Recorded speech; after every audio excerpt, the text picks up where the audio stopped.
If you walk through museums, state capitals, and small western towns, you'll meet her again and again in bronze, a young native woman, hair pulled back by the wind, an infant on her back, eyes fixed on distant mountains. We call her Sacagawea.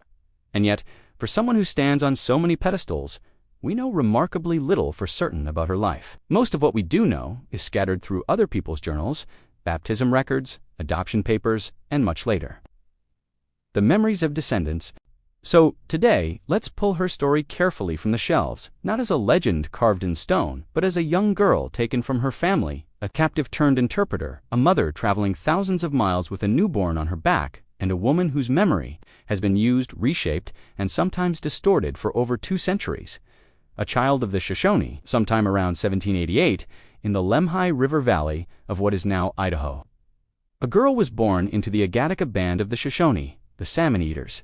Her people moved with the seasons, following salmon runs up the rivers, hunting in the mountains, gathering roots and berries from meadows they knew, as well as we know, the streets of a hometown. Children grew up learning the geography of ridges and streams, almost by feel. For that girl, those mountains and rivers would matter later, in ways no one could have imagined. Her original Shoshone name has not survived in the written record. The name we know, Sacagawea, is most likely Hidatsa, for bird woman, a reminder that her story crosses tribal lines, and that even her identity is tied up with captivity and translation. Around the age of 12, her life was violently torn apart. During a raid, Hidatsa warriors attacked her Shoshone camp. Several men, women, and boys were killed.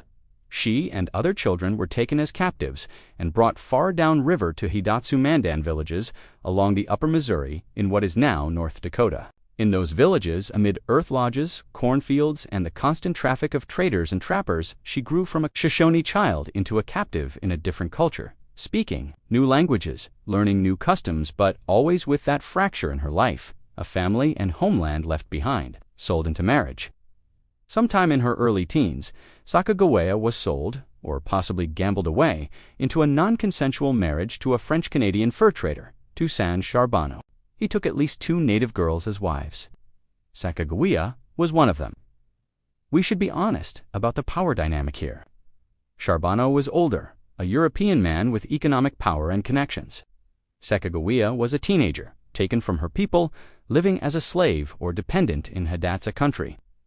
To later romanticize this as a love match between rugged trapper and native guide is to skip over the reality of colonization and captivity.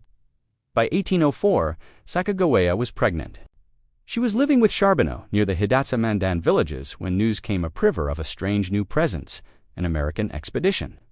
Wintering in a newly built fort with orders from President Thomas Jefferson to explore the Louisiana Purchase and find a route to the Pacific. Their leaders were Captains Meriwether, Lewis, and William Clark. Their corps needed guides and interpreters. Charbonneau saw an opportunity, the Corps of Discovery and a new role. Lewis and Clark originally considered Charbonneau for his language skills, but they quickly realized the real asset was his young Shoshone wife.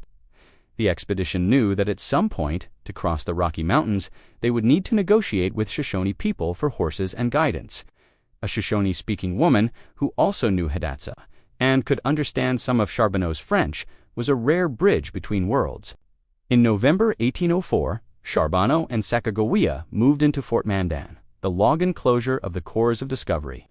Clark would later refer to her affectionately in letters as Janie. She was about 16 or 17. She was also heavily pregnant. That winter was bitterly cold, with temperatures dropping far below freezing. Inside the rough cabins, men wrote in journals, mended clothes, and speculated about what lay ahead. Sacagawea labored. On February 11, 1805, she gave birth to a son, Jean-Baptiste. Lewis recorded the birth and noted that another interpreter, applying a bit of frontier medicine, gave her a mixture made from crushed rattlesnake rattles, supposedly to hasten delivery. Whether it helped or not, we cannot say. But what we do know is that from that moment on, a teenage mother and her newborn would be part of one of the most famous expeditions in American history. 2 months later, as the ice broke on the Missouri, the Corps of Discovery set out westward. Sacagawea followed in a pirogue, her infant son strapped to a cradle board on her back. Up the Missouri, survival and quiet heroism. Traveling upriver against the current was exhausting, muddy, repetitive work, pulling the boats, pulling on tow ropes along the shore, hunting constantly to feed more than 30 people. The journals rarely describe drama around Sacagawea. She doesn't speak for herself in the record, and the men were more interested in geography than domestic details, but her presence surfaces at crucial moments. On May 14, 1805, strong wind caught one of the pirogues and nearly capsized it. Charbonneau, who was steering, panicked. The boat lurched. Crates, instruments, and precious journals slid toward the water. In the chaos, Sacagawea, holding her infant, scrambled to gather valuable items that were washing overboard, including those journals, maps, and notes that were, in many ways, the heart of the expedition. Lewis and Clark later praised her quick action and named a nearby river for her, the Sacagawea, or Birdwoman's River. It is an image worth sitting with for a moment: a young woman, barely past childhood, balancing a 2-month-old baby while wading through a capsized boat, grabbing scientific instruments and papers that would become part of the New Republic's sense of itself. Yet even acts like this didn't make her a central character in the expedition journals. She remains a supporting figure, one the captains respected, but still someone whose life they filtered through their own priorities: the power of a woman and a child. Lewis and Clark's party was armed, unfamiliar, and foreign. To many native nations, a group like that could easily have looked like a war party. Here, Sacagawea's simple presence may have been as important as her language skills. Clark noted this explicitly in his journal. Seeing the woman and her infant, native observers read the expedition differently, not as an invading war band, but as a group that might be open to trade and diplomacy. Clark wrote that her presence reconciles all the Indians as to our friendly intentions. A woman with a party of men is a token of peace. In other words, Sacagawea's body and her child's body were part of the expedition's message. They signaled something reassuring, while the men with weapons and flags negotiated and mapped. This is an uncomfortable truth beneath the bronze statues. Her role wasn't just heroic guide, it was also symbolic, her motherhood used as evidence of the Americans' supposed peaceful nature, even as the expansion that expedition heralded would eventually bring conflict, dispossession, and disease to many of the native communities they met. A reunion in the mountains. By August 1805, the Corps of Discovery had followed the Missouri into its upper branches and reached the hard part, the Rockies. They desperately needed horses and local guides. They approached a Shoshone band led by a chief called Kameawait. Sacagawea was brought forward to interpret.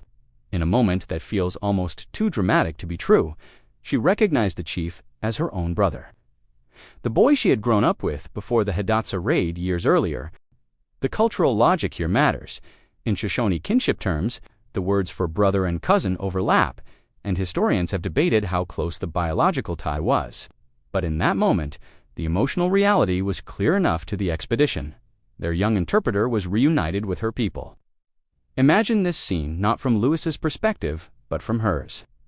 The language of childhood flowing back easily after years of speaking Hidatsa. The faces of kin, both familiar and strange, the stored-up grief of a girl who had been taken, now returning as the linguistic key to a foreign party's demands. Through Sacagawea, the Americans negotiated for the horses they needed to cross the Bitterroot Mountains. Her presence and her kin ties made deals possible that might otherwise have failed or turned violent. Over the divide, toward the sea. The mountain crossing was brutal. Food ran short. Men grew weak. In those lean weeks, Sacagawea's knowledge of edible plants, especially camas roots, helped keep the party alive. She gathered and cooked them, turning what the land offered into sustenance. Once they crossed the Continental Divide and pushed down the Columbia River system toward the Pacific, her role shifted again. This was no longer the terrain of her youth. It was new to her as well. The common myth of Sacagawea as a constant, infallible guide across the entire West simply doesn't match the record. In most places, she was not leading them from memory. She was adapting alongside them. But there were crucial moments when her geographic memory mattered. On the return journey in 1806, as the party retraced its steps, she advised Clark about the best passes through the Montana mountains, routes that would later be used for major trails and even railroad lines. Her guiding, then, was real but localized.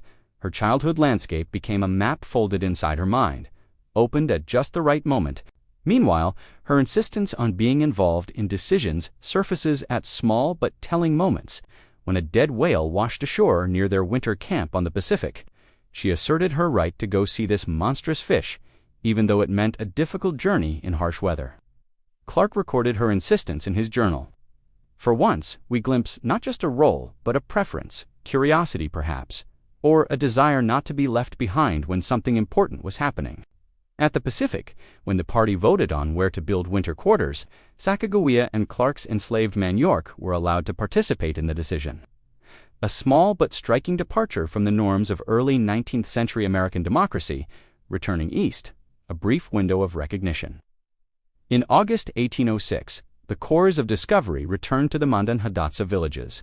Lewis and Clark had survived. They had maps, specimens, journals, and a new sense, however simplistic, of the western half of the continent. Sacagawea and Charbonneau were paid not lavishly, but more than nothing. Charbonneau received money and land offers. Sacagawea, as his wife, was effectively treated as part of that unit rather than an independent contractor. William Clark, however, did something that suggests real personal regard. He offered to help raise and educate Jean-Baptiste, Pomp, as he affectionately called him. Within a few years, Sacagawea and Charbonneau would bring their son to St. Louis and leave him in Clark's care, trusting the man who had once been her commander to look after her child in a white American town. Around 1812, she gave birth to a daughter, Lizette. After that, the trail of Sacagawea's life grows faint and splits in two. Two deaths, two memories, one strand of evidence, widely accepted by many historians, comes from the records of a fur trade clerk named John Lutig. At Fort Manuel Lisa on the Missouri River, in December 1812, he noted that the wife of Charbonneau, a Snake Shoshone squaw, had died of putrid fever and left a small girl. William Clark later wrote dead next to Sacagawea's name in a list, seemingly confirming her death around age 24. In this version of the story, Sacagawea's life was short. Born in the late 1780s, dead by 1812, having crossed the continent and back, but leaving little direct record of her thoughts or feelings. But there is another thread, not in English journals, but in Shoshone oral tradition. According to accounts preserved among the eastern Shoshone, a woman identified as Sacagawea left Charbonneau, returned west, married a Comanche man, and eventually came back to the Shoshone community at Wind River in Wyoming, where she lived into old age, dying around 1884. A grave there, marked Sacagawea, has become a site of memory and debate. Modern historians tend to lean toward the 1812 death as more firmly documented, but they also recognize that oral histories carry truths that official records can miss. The possibility that there were two different women whose stories became entangled is real. There is no definitive answer. In the archive, then, Sacagawea exists in a haze claimed by two communities by written documents and spoken memory, by competing needs to see her as a tragic young mother or as a survivor who lived to old age among her people. The making of a symbol. For much of the 19th century, Sacagawea's name appeared only occasionally in histories of the Lewis and Clark expedition. The focus was on the white captains, on the opening of the West, on the march of the young American nation. That began to change in the late 1800s and early 1900s when the women's suffrage movement went searching for historical heroines. Activists, looking for role models of courage and female agency, seized on Sacagawea as a symbol. A native woman who had guided famous men to success. They organized to erect statues, wrote romanticized biographies, and, in the process, reshaped her into an icon of independence and strength.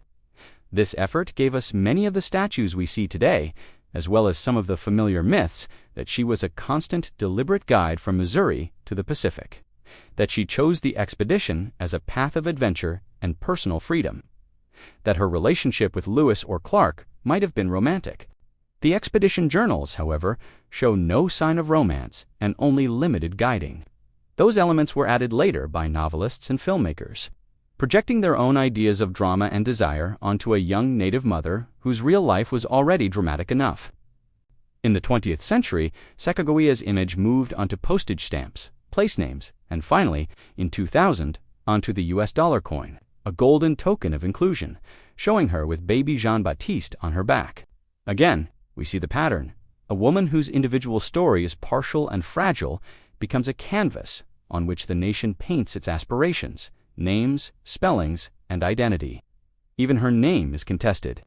You'll see different spellings: Sacagawea, Sacagawea, Sacagawea. Sacagawea is the spelling used by most federal agencies and many scholars, based on the idea that it comes from Hidatsa, words meaning bird woman. Sacagawea is favored in North Dakota and among some Hidatsa speakers, who argue it more accurately reflects Hidatsa pronunciation. Sacagawea became popular in earlier decades, influenced by folk etymologies and local preferences. The debate isn't just about letters. It is about which community gets to define her, Shoshone Hidatsa or the broader American public. Behind the spelling arguments lies a simple, humbling fact.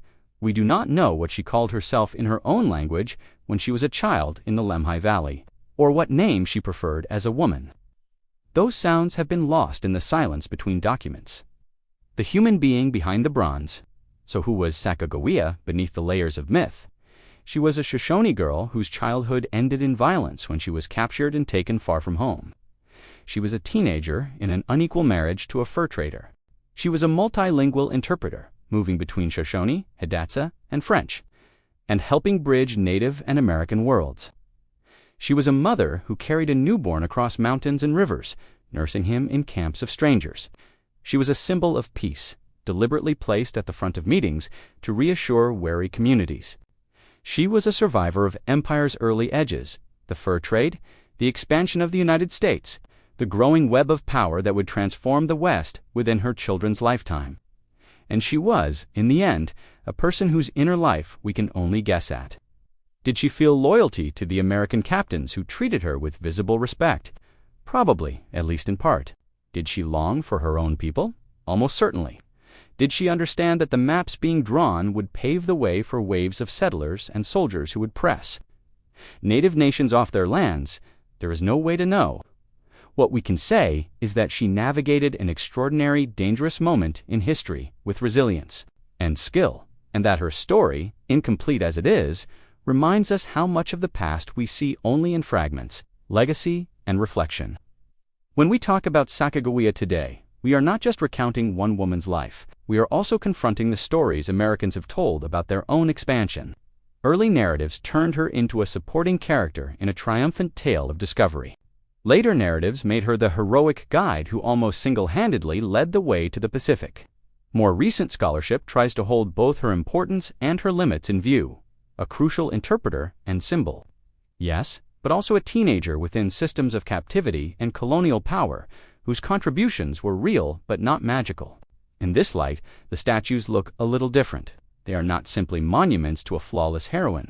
They are markers of how each era needed Sacagawea to be something specific: a helper to great men, a feminist icon, a face of multicultural America on a coin. The real Sacagawea, the one we glimpse in journal entries and scattered records, is smaller and larger than those symbols. Smaller because we know so little: no diary, no letters, no speeches. Larger because in that very uncertainty, she stands for countless Native women whose lives intersected with empire in similar ways, and also went mostly unrecorded.